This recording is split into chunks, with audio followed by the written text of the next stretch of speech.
Hey guys, welcome back. This is Force of Force StarCraft 2 Strategy, your number one location for step-by-step strategy and tutorial videos.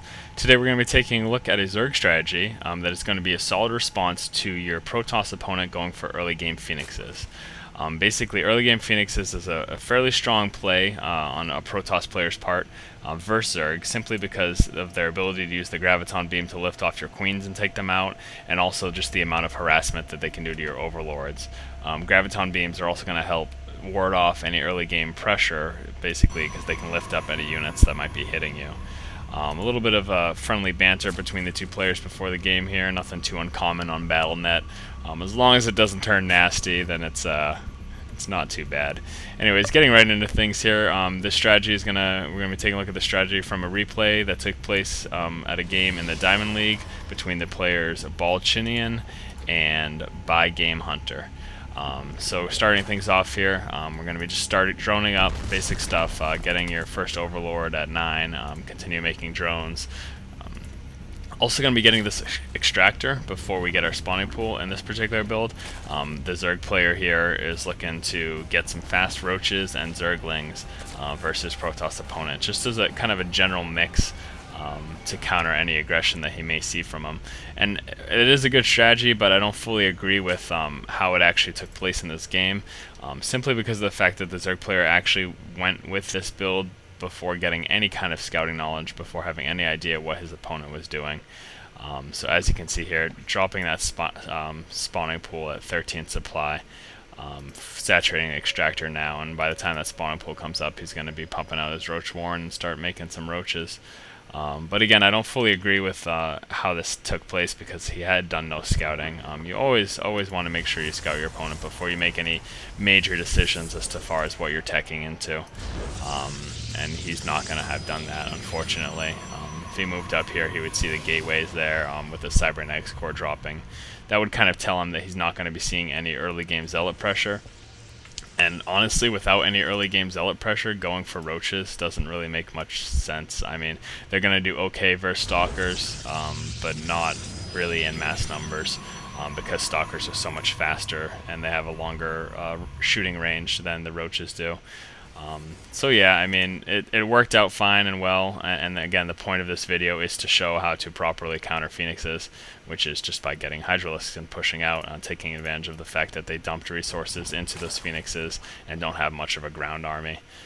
So you can see the Roach Warren building. We started building that Roach Warren as soon as the spawning pool finished dropping. We're also researching that speed upgrade for our Zerglings. Roach Warren morphing in. We're just sticking with this one extractor. We don't really need too much Vespian for this general start of this build here. We of course do have our first queen out to take advantage of that spawn larva, get additional drones or additional units when necessary. So Roach Warren did just come up. I'm going to pull up this production tab here. As you can see, we do have that metabolic boost again, like I said, coming in. We also have our Roach coming in. Now at this point, our Protoss opponent is warping in his Stargate. So shortly after the Stargate's up, we're going to be seeing some Phoenixes in play on the field. And that's when we're going to go ahead and transition into our response. But I mean, I guess a few good notes here. This Zerg player, this is a pretty strong mix of units to handle any sort of aggression that you may be seeing from the ground versus a Protoss player early in the game. But the dangerous part of this is that if our Protoss opponent, again, if you take a look here at By Game Hunter's vision, no scouting of the Protoss base. If our Protoss player's opponent was deciding to make Void Rays instead of these Phoenixes, then there isn't much we would be able to do about it. I mean, we do have a second queen coming on the way, so that would certainly help. But still, the harassment would still be great from the Void Rays, and these ground units wouldn't be able to do too much against them. Especially, if we tried to push out with this force and try to attack his base, that's going to be completely nullified by the fact that he could have Void Rays. So, point of all that banter is make sure you do your scouting before you make any massive gameplay decisions, because it could affect you negatively. Again, it works up in the Zerg player's favor in this game, but not always going to be that case. Kind of just a matter of luck when it comes to that. So as you can see here, we're just doing basic stuff, basic Zerg counter to any ground forces we could be seeing for the Protoss. A mix of Speedlings and Roaches is going to be very strong versus Sentries, Stalkers, and Zealots. So again, a good anti-ground force. We're teching up to that layer now to be prepared for any possible tech switches. And we're going to need that layer in order to make a Hydralisk den. Phoenix is moving out right now, trying to do some scouting here, trying to pick off some overlords wherever possible if they can find some. Finally, that first scout went out for the Zerg player, moved up into his base, but again, still had no idea about that Stargate, still completely unaware of it. So he's going to be pushing forward with these units here. They're not going to do too much, unfortunately, because of these Phoenix's Graviton Beam. Also because we do have a sentry being warped in that's going to be able to drop a force field if things get too hairy. As a Protoss player for Zerg, I would suggest also getting that sentry almost first thing. If anything, maybe getting a Zealot first to ward off any Marines, and then following it up with a sentry to block off, to ward off any Zerglings, and then following it up with a sentry to block off your ramp when they decide to try to push against you.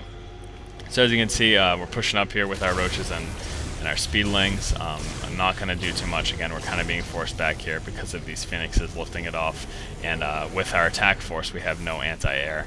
The only anti-air obviously on the map right now are these Queens, but that's not going to do much when we're attacking their base and their Queens are all the way back at our base. So Phoenix is going to be moving around trying to do as much harass as possible. This is where things can get dangerous as a Zerg player, especially since he has nothing besides those Queens to counter it, and once those Queens get lifted in the air, that's going to be that. Very good, as I said before, at Overlord harass. They can just zip around the map and snipe them down pretty easily.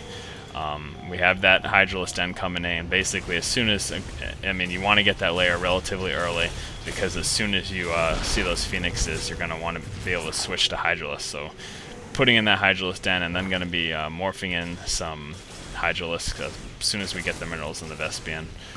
Again, the Phoenixes are still, though, they're just flying around and harassing, doing a great job here. They could probably, in fact, I'm not sure why they pulled back right there. They definitely could have pulled in, flown in, lifted off these Queens, and sniped them down. There's 5 Phoenixes right there, only 3 Queens. If you use 3 of them to lift off all of them, and then 2 of them to snipe down, and then when they drop, just continue lifting up. Again, because they are sitting on a lot of energy right here. Now we do have a little attack from the Zerg player. And this is kind of the proper response. This is what you want to do, and this is exactly what I was talking about. Because they've devoted so many resources into getting these Phoenixes, they're not going to have as much of a ground force as you're going to have, most likely, as long as you've been staying on top of your macro. So a counterattack is what you want to do. Now he got lucky because he was able to eke in here while the Phoenixes were away. If the Phoenixes were at the front door, they would have stopped the majority of the damage before he had gotten in and done too much. But again, it's really good example of a counterattack and what to do. I think so many people kind of freeze up when they see something like Phoenixes flying around their base, picking off their overlords, and they kind of just leave their units hanging out. That's honestly a really good time to counterattack, as you can see here. Now, our Hydralisk did just come in, and again, they just do massive damage to both the gateway units and the Phoenixes themselves. And you're going to see that right here. They're just dropping these buildings so quickly. They're going to drop any units basically that come in the paths of them, and that's actually pretty much it for the Protoss player. He lifts off a couple of them, but he's used up so many energy on the Zerglings and stuff earlier that he's not going to have enough to finish lifting off these Hydralisks. And as long as you basically keep supporting them and keep units rallied to his base, you should be able to do a pretty good job in the counterattack. And in this one, he just manages to take him out. So Protoss player calls a good game. And then the Zerg player completely ruins my faith in him by crying like a baby. You know, I fully support trying new strategies and trying different things. And if you get something that you're not a fan of tried against you, don't cry about it. I've said it before, it's a video game. It's not that important. So anyways, taking a look here at what we had going on in our build order, we started off with just kind of a basic default opening versus Protoss, getting that extractor before the spawning pool, then researching the Speedling upgrade, getting that Roach Warren, with the Speedlings and Roaches again being very strong versus the ground of a Protoss army, the ground Protoss army. Once seeing those Phoenixes is when we went ahead and dropped our Hydralisk den. Again, you need a layer in order to do that, so make sure you upgrade your layer almost as soon as you can in order to deal with any possible threats like that, even Void Rays. And then again, we were able to push out with our ground army because he had put so many resources into these phoenixes that he didn't have as much of a ground army as we did, and we were able to overwhelm him in that aspect. So again, guys, this has been Force StarCraft 2 strategy. If you guys like what you see, if you like our videos, please do subscribe to our channel. Keep watching and keep owning, guys.